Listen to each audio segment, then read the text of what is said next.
इस पूरे चैप्टर में हमें तीन अलग अलग तरीके से एसएचएम को डिफाइन करना है। एक तरीके से हम डिफाइन कर चुके हैं, any motion that can be express using a single harmonic function is said to be simple harmonic motion. फिर हमने एग्जांपल ली किस किस तरह की इक्वेशन हो सकती है, अकेले साइन या अकेले कॉस फंक्शन के टर्म्स में। अगर साइन और कॉस साइमल्टेनियसली आ रहे हैं तो आप चेक करेंगे क्या हम इसको रिड्यूस कर सकते हैं सिंगल फंक्शन में कि नहीं, और वो कैसे पता चलेगा ये फंक्शन रिड्यूस हो सकता है कि नहीं। वो पता चलेगा सिर्फ उसका फेज वाला पार्ट देख के, ओमेगा टी मतलब एंगुलर फ्रीक्वेंसी सेम होनी चाहिए दोनों की, तो हम उसको सिंगल फंक्शन में रिड्यूस कर सकते हैं। फेज भले ही पूरा सेम ना हो, ओमेगा टी में प्लस माइनस थीटा हो चलेगा, तो हम उसको रिड्यूस कर सकते हैं, और वो हमने करके देखा। पहले एक इक्वेशन ली थी y is equal to a sine omega t plus a cos omega t, उसको कन्वर्ट किया। फिर एक जनरल फॉर्मूला बताया मैंने आपको कि अगर दोनों इक्वेशंस जो हैं आपकी वो साइन फंक्शन के टर्म्स में आती हैं, और दोनों टर्म्स के अंदर जो फेज का डिफरेंस थीटा है, तो इस सिचुएशन के अंदर हम उसको कैसे सिंगल हार्मोनिक फंक्शन में कन्वर्ट करेंगे। तो ये सब चीजें अभी तक हमने इसमें डिस्कस की थी। ठीक है, इसमें कोई डाउट किसी का तो बताइए जरा मुझे।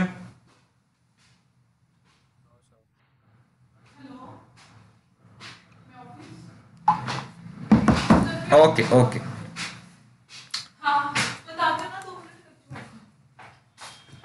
चलिए। हाँ जी Sneha ji, it's not that big doubt, don't worry. Doubts आने जरूरी हैं, डाउट्स नहीं आ रहे तो आप ग्रो ही नहीं कर रहे। इतना रश। और डाउट्स का मतलब ये नहीं है कि आप इंस्टेंटेनियसली आपको सॉल्यूशन मिल जाए। थोड़ी कॉमन सेंस लगाओ, क्वेश्चन इतना डिफिकल्ट क्वेश्चन नहीं है।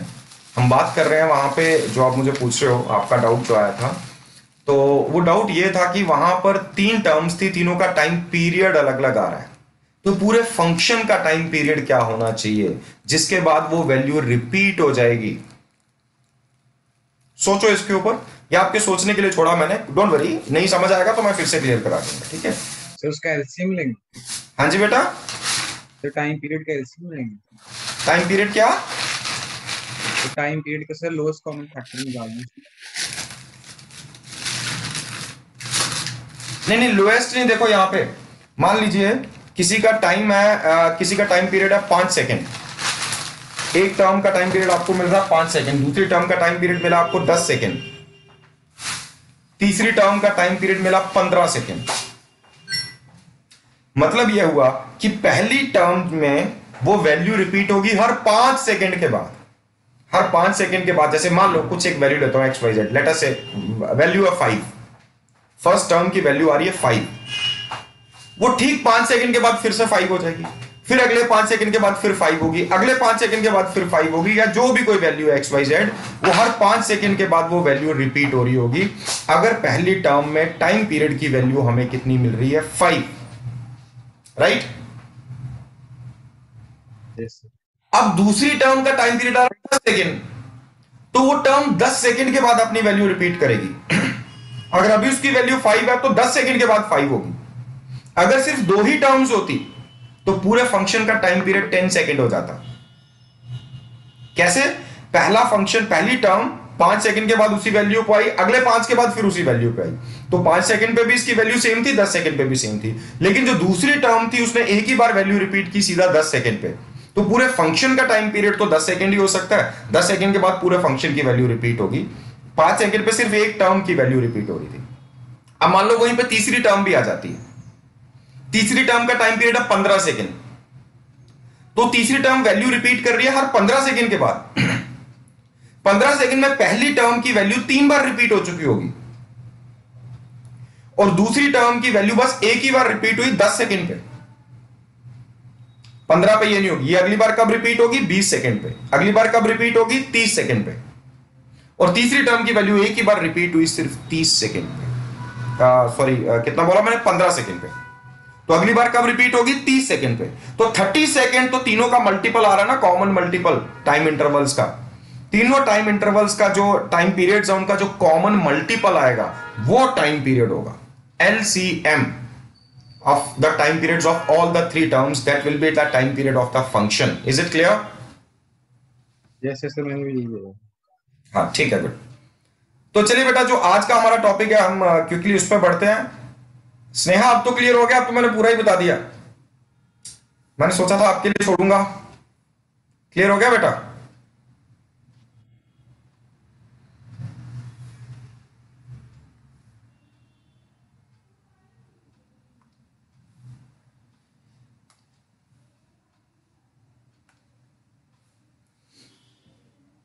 स्नेहा क्लियर हुआ कि नहीं?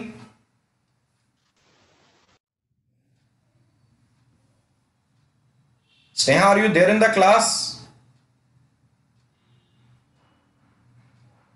सर उसका माइक नहीं चल रहा है। माइक बंद है। तो मतलब वो बोल रही है, वहाँ पे शो हो रहा है, पर आवाज नहीं है। ओके, चलो कोई बात नहीं फिर, ठीक है। चलिए एनीवे बेटा, अभी हम बात करने जा रहे हैं geometrical interpretation of SHM. Very important topic. इस टॉपिक में देखिए हम लोग क्या करेंगे। अब हम डायग्रामेटिकली, पहले हमने इक्वेशन की टर्म्स में समझाया था, अब हम डायग्रामेटिकली मोशन को समझाएंगे कि भाई इस तरह का मोशन जो है उसको हम एसएचएम कहते हैं। तो व्हाट इज एसएचएम? सो यही चीज मैं आपको बता रहा हूं, तो इसको आप नोट कर सकते हैं। एसएचएम इज द मोशन, किसका motion? Motion of the projection. SHM is the motion of the projection. किसका मोशन? प्रोजेक्शन का मोशन। किसकी प्रोजेक्शन? पहले तो प्रोजेक्शन क्या होती है। जैसे एक स्ट्रेट लाइन है, ये पॉइंट पी है, मुझे इसकी प्रोजेक्शन चाहिए, तो आप क्या करो, यहां से परपेंडिकुलर ड्रॉप करो। ये जो फुट ऑफ द परपेंडिकुलर है, this is the projection of point P on this line. So it is the motion of the projection of a body in uniform circular motion, of a body in uniform circular motion on any of its diameters. Uniform, ये note कर लीजिए सभी notebooks में। In uniform circular motion on any of its diameters, on any of its diameters. तो किसी एक diameter पे अगर आप प्रोजेक्शन ले लें, किसकी? बॉडी की। बॉडी का मोशन कैसा है? Uniform circular. तो उसकी प्रोजेक्शन का जो मोशन होगा, that is called as SHM.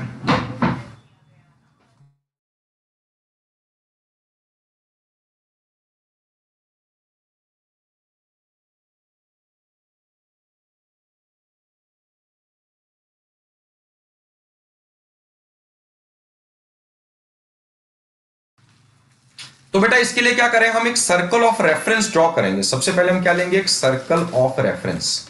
Circle of reference, इसकी टर्म्स में हम समझेंगे कि एसएचएम किसको कहते हैं। ध्यान से समझना है, कि एक वर्ड पे फोकस करना। सबसे पहले एक सर्कल ड्रॉ कर लो अपनी नोटबुक में। ये सर्कल ऑफ रेफरेंस है हमारा, मतलब जो बॉडी है वो इस पाथ के लॉन्ग ट्रेवल कर रही है, इस सर्कुलर पाथ के लॉन्ग ये हमारी बॉडी ट्रेवल कर रही है। आप इस सर्कल को करें कंप्लीट, ये हो गया हमारा सर्कल कंप्लीट, ठीक है। अब आप इसके दो म्यूचुअली परपेंडिकुलर डायमीटर्स ड्रॉ कर दो। दोनों डायमीटर्स म्यूचुअली परपेंडिकुलर हैं।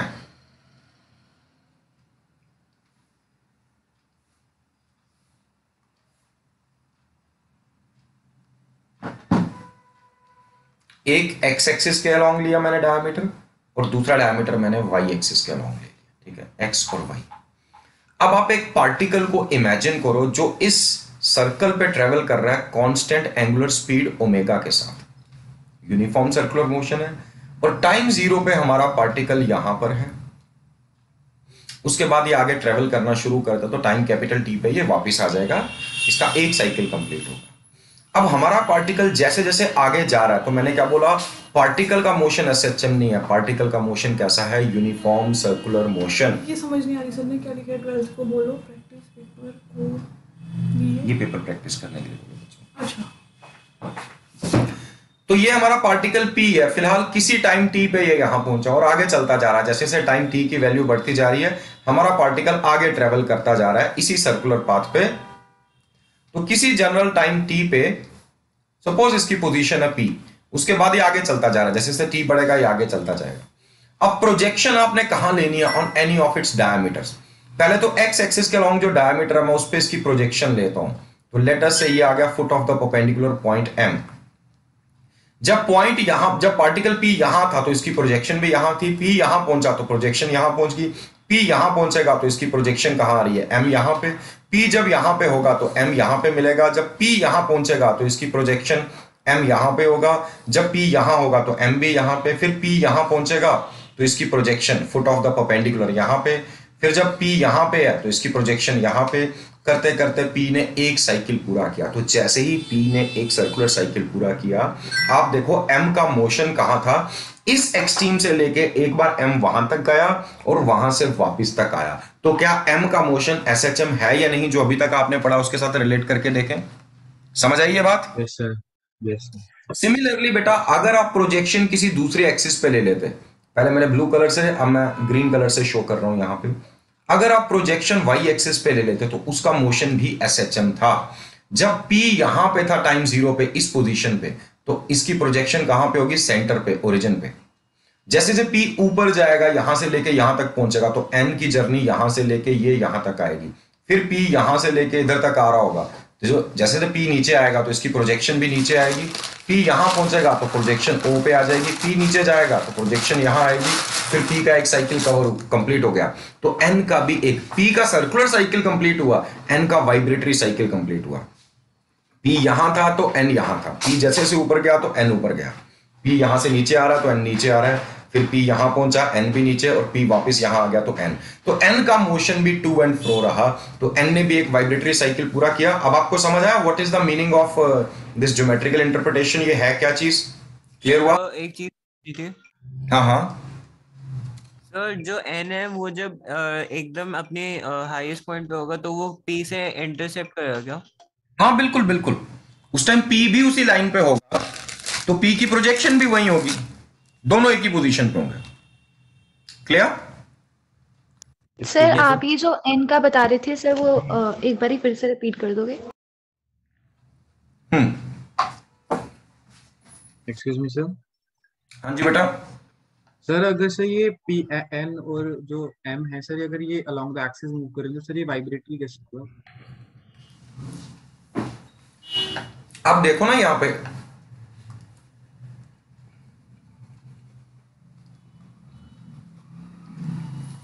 अब देखो, जैसे P ने इस पोजीशन को, अगर मैं नाम दे देता हूं कुछ भी, इस पोजीशन को लेटर से मैंने इसको नाम दे दिया X, कैपिटल X, इस पोजीशन को नाम दे दिया X डैश, इस पोजीशन को नाम दे देता हूं Y, और इस पोजीशन को नाम दे देते हैं Y डैश। जैसे ही P ने X से अपनी जर्नी शुरुआत की, P घूमता हुआ यहां से, X से शुरू हुआ और P घूमता हुआ यहां तक आ गया वापस, तो इस एक्सिस के ऊपर जो P की प्रोजेक्शन थी, जब P यहां था इसकी प्रोजेक्शन भी यहीं पे थे, P यहां पहुंचा तो इसकी प्रोजेक्शन यहां आ गई, P यहां हुआ तो इसकी प्रोजेक्शन यहां आ गई, P यहां आया तो इसकी प्रोजेक्शन यहां, यहां फिर P वापस चल पड़ा तो प्रोजेक्शन ये जो M है ये भी वापस चल पड़ी। तो जब तक, जिस दौरान P ने एक रेवोल्यूशन कंप्लीट की, तो M इस एक्सट्रीम एंड X से लेके X डैश तक गया और X डैश से वापस X तक आया कि नहीं? Yes sir. सिमिलरली जो Y एक्सिस पे प्रोजेक्शन ले रहे हैं आप उसको इमेजिन करो, X से अगर पोजीशन यहां से शुरुआत की P ने, जब P यहां पे था तो इसकी प्रोजेक्शन N कहां थी, सेंटर ऑफ द सर्कल पे। P ऊपर चलने लगा तो इसकी प्रोजेक्शन N भी ऊपर जा रही है, P यहां पहुंचा तो N भी यहां पे पहुंचा। अब P यहां से नीचे आ रहा है तो N भी नीचे आ रहा है, P यहां पहुंचेगा तो N यहां, P यहां तो N यहां, फिर P यहां, फिर P यहां तो N इधर, P यहां तो N इधर। फिर करते करते P ने जब तक एक रेवोल्यूशनरी साइकिल कंप्लीट किया, उस दौरान N ने भी एक वाइब्रेशन का साइकिल कंप्लीट किया। फर्क दोनों में एक था, टाइम जीरो पे हमारा M यहां पे था, एक्सट्रीम पोजीशन पे था, एक्सट्रीम से चला इधर और फिर वापस आ गया यहां पे। लेकिन N टाइम जीरो पे यहां था, ये पहले यहां से ऊपर गया, फिर ऊपर से इधर आया, फिर इधर से वापस आया। अब समझ आया? Yes sir. क्लियर हुआ कि नहीं? Yes sir. तो एक दो फिक्स्ड पोजीशंस के बीच में टू एंड फ्रो M यहां पे इस X एक्सिस पे ऑसिलेट कर रहा है, और N अगर P लगातार रोटेट करता रहेगा तो M लगातार वाइब्रेट करता रहेगा इस एक्सिस पे, और N इस एक्सिस पे वाइब्रेट करेगा। क्लियर हुआ? Yes sir, yes. लेकिन दोनों में एक चीज अगर हम समझें, दोनों की वाइब्रेशन का एम्पलीट्यूड सेम है, एम का भी और एन का भी, दोनों की एंगुलर फ्रीक्वेंसी भी सेम है, टाइम पीरियड भी सेम है, सेम टाइम में एक साइकिल पूरा कर रहे हैं। फर्क सिर्फ इतना है, टाइम 0 पे एम जो था वो एक्सट्रीम पोजीशन पे था अपने, एम जो एक्स एक्सिस पे प्रोजेक्शन हमने ली वो एक्सट्रीम पोजीशन पे थी, लेकिन अगर मैं एन की बात करूं तो टाइम 0 पे एन जो था वो मीन पोजीशन पे था। बस इतना सा फर्क है दोनों में, है ना। Yes sir. और उसके आगे अगर आप देखो, हमने पहले भी डिस्कस किया, अगर पार्टिकल टाइम 0 पे एक्सट्रीम पोजीशन है तो उसकी इक्वेशन कौन सी आनी चाहिए, कॉस वाली आनी चाहिए, हमने पहले पढ़ा। और अगर टाइम 0 पे मीन पोजीशन पे है तो उसकी इक्वेशन साइन वाली आनी चाहिए, ठीक है, ये हमने ऑलरेडी पढ़ा। अब जो ऑलरेडी पढ़ा और जो आज पढ़ रहे हैं, इन दोनों चीजों को रिलेट करके देखते हैं कि जरा क्या ये रिलेट हो पाते हैं। तो देखो बेटा, अगर इसकी एंगुलर स्पीड ओमेगा है, टाइम 0 पे ये यहां था, टाइम टी तक ये यहां पहुंचा, तो टाइम 0 से टाइम टी के बीच में ये एंगल इसने कितना डिस्क्राइब किया होगा, ओमेगा इंटू टी होगा कि नहीं। Yes sir. और इसका रेडियस को मैं ए लेकर चल रहा हूं, क्योंकि एम और एन की मीन मैक्सिमम डिस्प्लेसमेंट सेंटर से कितनी होगी, जितना रेडियस होगा सर्कल का, तो मैक्सिमम डिस्प्लेसमेंट को हम एम्पलीट्यूड कहते हैं। तो आप आर भी लिख सकते हैं, कोई फर्क नहीं पड़ता, मैंने फिलहाल ए ही लिखा है। तो देखो, अब पी की प्रोजेक्शन जो आपने ली पॉइंट एम पे, ये यहां पे, तो क्या ये एक राइट ट्राइंगल है। यस। अब m की जो इंस्टेंटेनियस डिस्प्लेसमेंट है मीन पोजीशन से, चूंकि x एक्सिस के अलॉन्ग है, मैं इसको x से डिनोट करता हूं। तो अब आप देखिए x divided by a, x adjacent side है ओमेगा t के लिए, ये नीचे वाली साइड एडजेसेंट साइड है, a हाइपोटेन्यूज है, तो x अपॉन a क्या होना चाहिए, adjacent side upon hypotenuse, cos omega t, cos theta होता है। Yes sir. Yes sir. तो x की इक्वेशन वही आ गई, हम पहले भी तो वही कह रहे थे, हम कह रहे थे कि x एक्सिस पे जो प्रोजेक्शन है m वो टाइम 0 पे एक्सट्रीम पोजीशन पे, तो उसके लिए इक्वेशन cos वाली आनी चाहिए, ठीक है। y की जगह चूंकि x डायरेक्शन है तो मैंने x से डिनोट किया, तो सेम इक्वेशन आ गई जो हमने पहले भी पढ़ा हुआ। क्लियर हुआ ये। Yes sir. अब यहीं पर पॉइंट P से बेटा आपने जो इस एक्सिस पे प्रोजेक्शन ली जिसको हमने नाम दिया n, तो अगर इसकी displacement from the mean position को आप y से डिनोट करते हैं, ये साइड y है तो यहां पर ये भी तो y होना चाहिए, यस और नो। अगर ये y है यस सर। यहां पे y होगी कि नहीं। Yes sir. Yes sir. हाँ, तो y अपॉन a किसके इक्वल आना चाहिए, साइन ओमेगा टी आएगा, opposite side upon hypotenuse. This implies that y is equal to a sine omega t. तो वही इक्वेशन आ गई, m और n के मोशन के लिए वही इक्वेशन आ रही थी जो हम डायरेक्टली भी प्रिडिक्ट कर रहे थे, ठीक है। Yes sir.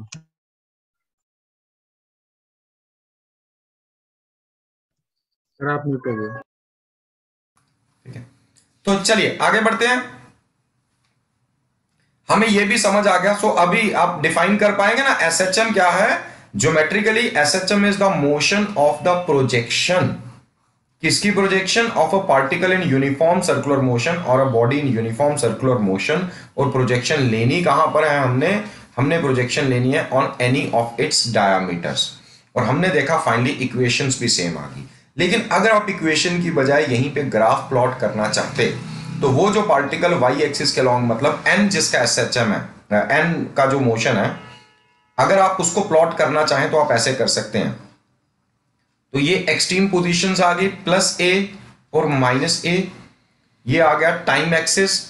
टाइम एक्सिस पे आप टाइम कौन कौन सा प्लॉट करेंगे, टाइम 0 आ गया, टाइम t/4 आ गया, टाइम t/2 आ गया, टाइम 3t/4 आया और टाइम कैपिटल T आया।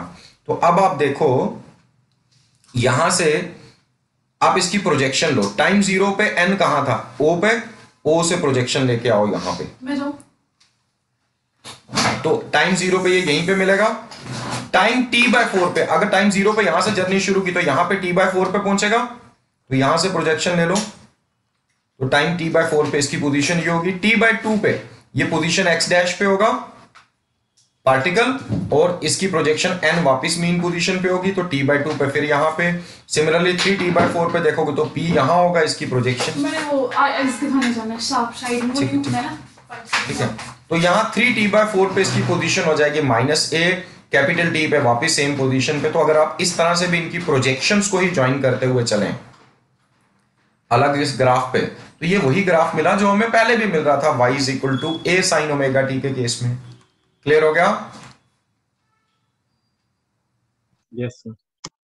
दूसरा, अगर जो x एक्सिस के लॉन्ग जो प्रोजेक्शन है, अगर आप उसके लिए ग्राफ प्लॉट करना चाहें तो आप उसके लिए भी कर सकते हैं। उसके लिए ग्राफ के लिए हमें क्या करना पड़ेगा, चूंकि वो x एक्सिस के अलॉन्ग है तो हम उसकी डिस्प्लेसमेंट को भी x के अलॉन्ग ही शो करेंगे। तो आप इस लाइन को आगे प्रोड्यूस करो, इसके पैरेलल यहां पर x एक्सिस ड्रॉ कर लो, दिस इज x एक्सिस। ये x एक्सिस पे पीक डिस्प्लेसमेंट प्लस a, ये यहां पर माइनस a, दो एक्सट्रीम पोजीशंस हो गई। अब ये टाइम एक्सिस है, तो टाइम कौन कौन सा लोगे, 0 लोगे, t/4 लोगे, t/2 लोगे, 3t/4 लोगे और टाइम कैपिटल T लोगे। अब देखो टाइम 0 पे ये x एक्सिस पे जो पार्टिकल घूम रहा है m, वो कहां था, एक्सट्रीम पोजीशन पे था ना, तो यहां से प्रोजेक्शन लेते हुआ और टाइम 0 पे ये पोजीशन मिलेगी। टाइम t/4 पे वो यहां था इस एक्सिस पे, वहां से प्रोजेक्शन लोगे तो इधर आ जाएगी। टाइम t/2 पे ये यहां मिलेगा हमें पार्टिकल p, और इसकी x एक्सिस वाली प्रोजेक्शन भी यहीं पे मिलेगी, तो इसके अलोंग t/2 पे इसकी पोजीशन ये होगी। 3t/4 पे p यहां है, इसकी प्रोजेक्शन ये यहां है, तो यहीं से आप इसको लेके आओ 3t/4 पे ये और कैपिटल T पे वापस यहां पे। तो इस केस में जो ग्राफ है वो कुछ इस तरीके का बनेगा। और हम पहले भी जानते हैं, ऑलरेडी भी हमने ग्राफ प्लॉट करके देखा कि y is equal to, y नहीं यहाँ x से डिनोट कर रहे हैं, x is equal to a cos omega t का ग्राफ ऐसा ही बनता है। Is it clear? Yes sir. Okay, अब इस पे थोड़ा सा आगे बढ़ते हैं, थोड़ा और एनालिसिस करते हैं। हमने ये भी तो देखा था कभी कभी कुछ इक्वेशंस में प्लस माइनस फाई होता है, इनिशियल फेज होता है। तो अब आप देखिए यहां पे बेटा अच्छे से समझना है इस कंसेप्ट को, इसके बेसिस पे आपने क्वेश्चंस करने हैं। एनसीईआरटी में सॉल्व एग्जांपल्स भी हैं और एनसीईआरटी की एक्सरसाइज में क्वेश्चंस भी हैं इसी कंसेप्ट के बेसिस पे। एक केस में इक्वेशंस गिवन है एक क्वेश्चन में और सर्कल आपको ड्रॉ करना है, और एक में सर्कल गिवन है और इक्वेशंस आपको ड्रॉ करनी है। ठीक है, अब मान लीजिए ये अगेन एक सर्कल ऑफ रेफरेंस मैं लेता हूं एंड लेट अस से अगेन इसका रेडियस है a। अब की बार टाइम 0 पे हमारा पार्टिकल इस पोजीशन x पे ना होकर कहीं और है, यहां पर है टाइम 0 पे, और थोड़ी देर के बाद किसी जनरल टाइम t पे ये पार्टिकल यहां पहुंचा। तो इसका मतलब क्या हुआ, टाइम 0 पे जहां पे ये है, तो देखो ऑलरेडी कुछ एंगल इसने डिस्क्राइब किया हुआ फाई। तो अब यहां से अगर आप इसको यहां प्रोजेक्ट ये ज्वाइन करो, तो टाइम t पे या 0 पे यहां पे था, टाइम t तक इसने और कितना एंगल डिस्क्राइब किया होगा, ओमेगा इंटू टी किया होगा कि नहीं? Yes sir, yes sir. ठीक है।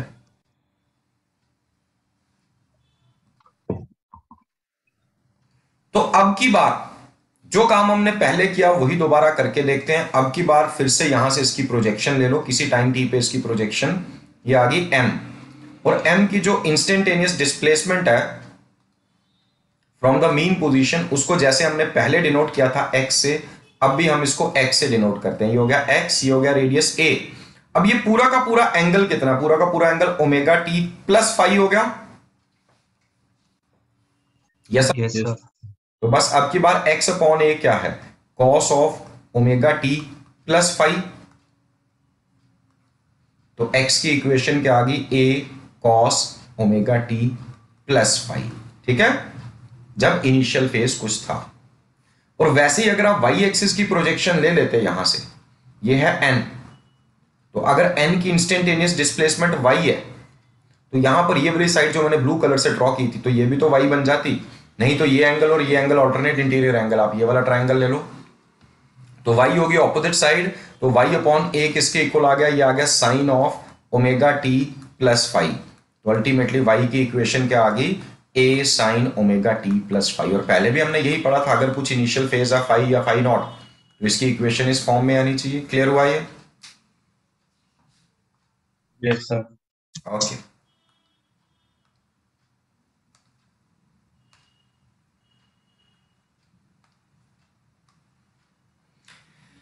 अब अगर बेटा इस केस में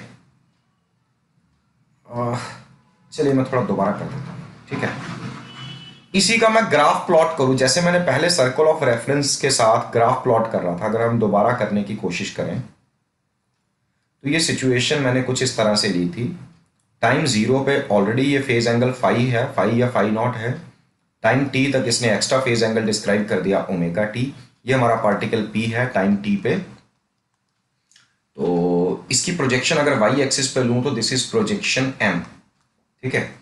अब अगर टाइम, ये है टाइम 0 की पोजीशन, है ना। अब ध्यान से समझना इस चीज को। टाइम 0 पे ये इस पोजीशन पर है, मैं इसी लाइन को आगे प्रोड्यूस करूं तो ठीक इसके ऑपोजिट साइड ये किस टाइम पे पहुंचेगा, t/2 पे पहुंचेगा कि नहीं? Yes sir. हाफ साइकिल हो गया। और अगर इसको और दो पार्ट्स में मतलब क्वाड्रेंट्स में मैं डिवाइड करूं तो ये टाइम t/4 पे यहां होगा, 3t/4 पे यहां होगा और वापस टाइम कैपिटल T पे ये यहां पर होगा।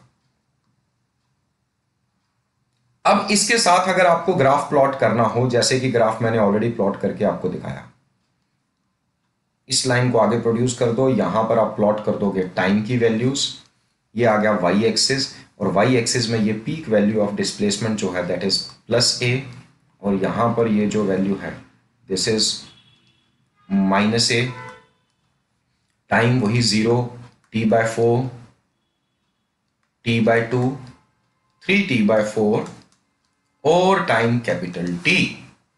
अब आप देखिए बेटा, टाइम 0 पे P यहां पर है, सॉरी यहां पे, टाइम 0 पे P यहां पे, तो यहीं से सीधी प्रोजेक्शन ले लो। तो यहां पे कौन सा पॉइंट मिल रहा है टाइम 0 पे, ये। अब आते हैं टाइम t/4 पे, टाइम t/4 पे ये पोजीशन है, तो यहां से प्रोजेक्शन लेते हुए आओ सीधा, तो टाइम t/4 पे ये पॉइंट होना चाहिए। टाइम t/2 पे देखें, अगर हम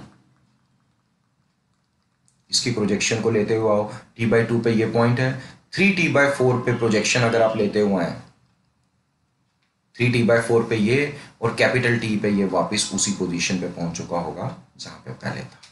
अब इन पॉइंट्स को अगर हम ज्वाइन करते हुए जाएं तो हमें ग्राफ कैसा मिलना चाहिए, ठीक है। तो ये बीच का पार्ट तो हमें समझ आ गया। अब ये देखो यहां पे है और ये यहां पे है, तो इसका मतलब बीच में ये एक्सट्रीम को टच करके आया होगा। यहां पर आपके ग्राफ की शेप कुछ ऐसी हो जाएगी। यहां पर ये सॉरी इस साइड वाली एक्सट्रीम पोजीशन तो ये है ना, ये यहां से इसको टच करके ऐसे जाएगा और फिर ऐसे सो ऑन, इस तरह से आप ग्राफ प्लॉट कर सकते हैं। समझ आया कुछ? Yes sir. ठीक है, तो आई होप ये चीज आपको क्लियर हुई होगी। इसके बाद आपने सर्कल ऑफ रेफरेंस के क्वेश्चंस करने शुरू कर देने हैं बेटा, एनसीईआरटी में भी हैं। प्लस इसके बाद एक पार्ट है आपका, आप कुछ क्वेश्चंस आगे आप देखेंगे, उसमें कई बार पूछा जाता है पार्टिकल का वी मैक्स। पार्टिकल की वेलोसिटी लगातार वेरी करती है। जब ये पार्टिकल ऑसिलेट करता है किसी एक पोजीशन के अबाउट, तो इसकी वेलोसिटी हर एक पोजीशन पे अलग अलग होती है। एक्सट्रीम पोजीशंस पे v 0 होता है, मोमेंटली इसने डायरेक्शन रिवर्स करनी है, वेलोसिटी की वैल्यू 0 होती है। तो v की वैल्यू मैक्सिमम कहां पर होती है, जब ये बॉडी मीन पोजीशन को क्रॉस करती है। तो याद रखना maximum value of velocity particle की कितनी होती है, a into omega, amplitude of the oscillating particle. अगर ये इसकी पोजीशन यहां +a और ये -a है, तो a को मल्टीप्लाई कर दो ओमेगा से, ये पीक वैल्यू ऑफ वेलोसिटी होगी। This is peak value of velocity. ठीक है, क्लियर हुआ ये? Yes sir. एक्सेलरेशन की बात करें तो याद रखना, एक्सेलरेशन को कैपिटल ए से डिनोट कर रहा हूं क्योंकि स्मॉल ए से हम डिनोट कर रहे हैं एम्पलीट्यूड को। तो याद रखना acceleration is directly proportional to displacement, but acceleration is proportional to -y। अगर मैं एक्सेलरेशन बोलूंगा तो -y बोलोगे आप। अगर मैं बोलूं रीस्टोरिंग एक्सेलरेशन तो फिर आप डायरेक्टली प्रोपोर्शनल टू y भी कह सकते हैं। रीस्टोरिंग वर्ड का मतलब ही ये है, ये रीस्टोर कराने वाली एक्सेलरेशन है, इसकी डायरेक्शन हमेशा डिस्प्लेसमेंट के ऑपोजिट होगी। अगर डिस्प्लेसमेंट ऊपर को है तो रीस्टोरिंग एक्सेलरेशन इधर की ओर डायरेक्टेड होगी, नीचे की ओर। It is always directed towards the mean position. और यहां पर जब बॉडी नीचे आएगी तो रीस्टोरिंग एक्सेलरेशन ये हमेशा मीन पोजीशन की तरफ एक्ट करेगी। तो इसका साइन तो हमेशा डिस्प्लेसमेंट के ऑपोजिट होगा। और ये काइनेमेटिक्स में भी कुछ क्वेश्चन करते हुए क्वेश्चन था जिसमें वो एसएचएम वाला ग्राफ था, पोजीशन टाइम, वहां पर मैंने ये चीज आप लोगों से तब भी डिस्कस की थी कि एसएचएम के केस में एक्सेलरेशन और पोजीशन का साइन हमेशा एक दूसरे के ऑपोजिट रहेगा। हाँ, एक्सेलरेशन की जो एक्सप्रेशन है वो आती है minus omega square into y. क्या एक्सप्रेशन आती है? Minus omega square into y. और एक्सेलरेशन की वैल्यू मैक्सिमम कब होगी? यहां पर एक्सेलरेशन बेटा मैक्सिमम होगी एक्सट्रीम पोजीशन पे। वेलोसिटी मैक्सिमम होती है मीन पोजीशन पे, एक्सेलरेशन मैक्सिमम होगी एक्सट्रीम पोजीशंस पे, यहां पर भी और यहां पर भी एक्सेलरेशन मैक्सिमम होगी। और कितनी होगी? ओमेगा स्क्वायर ए। वेलोसिटी की मैक्सिमम वैल्यू क्या थी? ओमेगा इंटू ए, और वेलोसिटी मैक्सिमम थी मीन पोजीशन पे, तो एक्सेलरेशन की मैक्सिमम वैल्यू होगी ओमेगा स्क्वायर इंटू ए। एम्पलीट्यूड को ओमेगा से मल्टीप्लाई करोगे, एम्पलीट्यूड को अगर आप ओमेगा से मल्टीप्लाई करें तो आपको वेलोसिटी का एम्पलीट्यूड मिल रहा है, और वेलोसिटी के एम्पलीट्यूड को दोबारा ओमेगा से मल्टीप्लाई करो तो आपको एक्सेलरेशन का एम्पलीट्यूड मतलब मैक्सिमम वैल्यू ऑफ एक्सेलरेशन मिल रही है। बट फर्क यह है कि वेलोसिटी मीन पोजीशन पे हाईएस्ट होगी, एक्सेलरेशन एक्सट्रीम पोजीशन पे हाईएस्ट होगी। ये क्लियर हुआ सबको? Yes sir. ओके, तो चलिए जरा आगे बढ़ते हैं। इसके बेसिस पे कुछ क्वेश्चंस तो आप लोग कर पाएंगे। अब हम पार्टिकल की वेलोसिटी, तो पार्टिकल की इंस्टेंटेनियस पोजीशन के लिए आपके पास कोई इक्वेशन होगी। इंस्टेंटेनियस पोजीशन के लिए मैं एक सिंपल वाली इक्वेशन लेके चल रहा हूं। मैं फिलहाल साइन फंक्शन वाली इक्वेशन लेके चल रहा हूं, y is equal to a sine omega t. जो जो रिजल्ट मैं इस इक्वेशन को लेके डिड्यूस करूंगा फाइनली, सेम वैसे ही रिजल्ट्स आपको डिड्यूस करने हैं कॉस फंक्शन की इक्वेशन को लेकर। तो देखो बेटा, सबसे पहले हम पार्टिकल की वेलोसिटी की बात करते हैं। पार्टिकल की velocity, particle velocity, we know that v is always equal to rate of change of position with respect to time, that is d by dt of a sin omega t, isn't it so? a coefficient है, sine function का derivative क्या आता है? cos, तो cos omega T, but यहां पे chain rule लगेगा, it's not t, it's a function of t, omega into T. तो चेन रूल में हम दोबारा इसको डिफरेंशिएट करेंगे, ओमेगा टी को दोबारा डिफरेंशिएट करोगे तो कितना आ जाएगा? ओमेगा। तो इसका मतलब वेलोसिटी की इक्वेशन, अगर पोजीशन की इक्वेशन ये है तो वेलोसिटी की इक्वेशन होगी ए ओमेगा साइन लिख कॉस, कॉस ओमेगा टी। अगर पोजीशन की इक्वेशन साइन की टर्म्स में है तो वेलोसिटी की कॉस की टर्म्स में आ जाएगी, और अगर आपकी पोजीशन की इक्वेशन कॉस की टर्म्स में है तो वेलोसिटी की साइन की टर्म्स में आ जाएगी। ठीक है, तो ये वेलोसिटी की इक्वेशन समझ आ गई मैंने कैसे डिराइव की यहां पे? Yes sir. सबको क्लियर है? कोई डाउट तो नहीं? अच्छा, अब इस इक्वेशन को ध्यान से देखिए और देखिए इसमें से क्या क्या इंफॉर्मेशन आपको मिल रही है। इसमें से दो इंफॉर्मेशन आपको मिल रही हैं। पहली information, velocity also varies simple harmonically with time, isn't it so? SHM वाली इक्वेशन दिख रही है कि नहीं? अकेला साइन या अकेला cos function? Yes sir. Yes sir. तो velocity also varies simple harmonically with time. जैसे पोजीशन वेरी करती थी, कभी पोजीशन जीरो, कभी मैक्सिमम, कभी फिर जीरो, फिर कभी नेगेटिव साइड मैक्सिमम, ठीक वैसे ही वेलोसिटी कभी जीरो होगी, कभी पॉजिटिव साइड मैक्सिमम होगी, फिर जीरो होगी, फिर नेगेटिव साइड मैक्सिमम आएगी वैल्यू। तो वेलोसिटी भी सिंपल हार्मोनिकली वेरी कर रही है। अच्छा, जब भी ऊपर वाली इक्वेशन हम देखते थे यहां पे ए क्या था? Amplitude. Yes. Amplitude is peak value of y, peak value of y displacement. तो यहां पर एम्पलीट्यूड वेलोसिटी का क्या है? A omega. तो आप इसको वेलोसिटी एम्पलीट्यूड कह सकते हैं या आप इसको वी मैक्स कह सकते हैं। जैसा मैंने अभी पिछले पेज पे आपको बताया था कि वेलोसिटी की मैक्सिमम वैल्यू कितनी होगी? A omega. Is it clear? Yes sir. तो चलिए, अब हमें ये इक्वेशन तो मिल गई वेलोसिटी की। अब थोड़ा सा वर्कआउट हम यहां पर और करने जा रहे हैं। वो थोड़ा वर्कआउट हम क्या करेंगे? हम इस वेलोसिटी की इक्वेशन को दो अलग अलग टर्म्स में लिखेंगे। अभी तक ये जो वेलोसिटी की इक्वेशन है as a function of time given है, velocity as a function of time, तो इसको मैं कन्वर्ट करूंगा दो अलग अलग फॉर्म्स में। आप देखिएगा, velocity as a function of t, ये v इंटू टी नहीं है, velocity as a function of t can I write it like this, a omega sine omega t plus pi by 2, क्या लिख सकता हूं इसको ऐसे? गलत तो नहीं? Yes, sir. ठीक है, sine 90 plus theta is cos theta. तो कॉस को मैंने साइन की टर्म्स में, क्यों साइन की टर्म्स में लाया? क्योंकि मेरे पास जो पोजीशन की इक्वेशन थी वो साइन की टर्म्स में थी, y is equal to a sine omega t, है ना? ऊपर देखिए, Yes, sir. y is equal to a sine omega t. दोनों साइन की टर्म्स में आने से क्या फर्क पड़ा? देखो, पोजीशन वाली इक्वेशन में इंस्टेंटेनियस फेज एंगल जो है वो कितना है? Omega T. इसका इंस्टेंटेनियस फेज कितना? Omega t plus pi by 2। तो इससे हमें क्या चीज समझ आती है? इससे हमें यह चीज समझ आती है कि velocity leads displacement by phase angle pi by 2 radian, by pi by 2 radian से वेलोसिटी लीड करती है। समझ आई ये बात? Yes, sir. इसके बाद मीटिंग खत्म हो जाएगी, दोबारा रीज्वाइन कर लेना। दूसरा बेटा, v की इक्वेशन को क्या आप ऐसा लिख सकते हैं? a omega into root of 1 minus sine square omega t. Cos omega t को लिखा जा सकता है ऐसे। a को अंदर लेके जाओ, अंदर a का स्क्वायर आएगा, a square minus a square sine square omega T.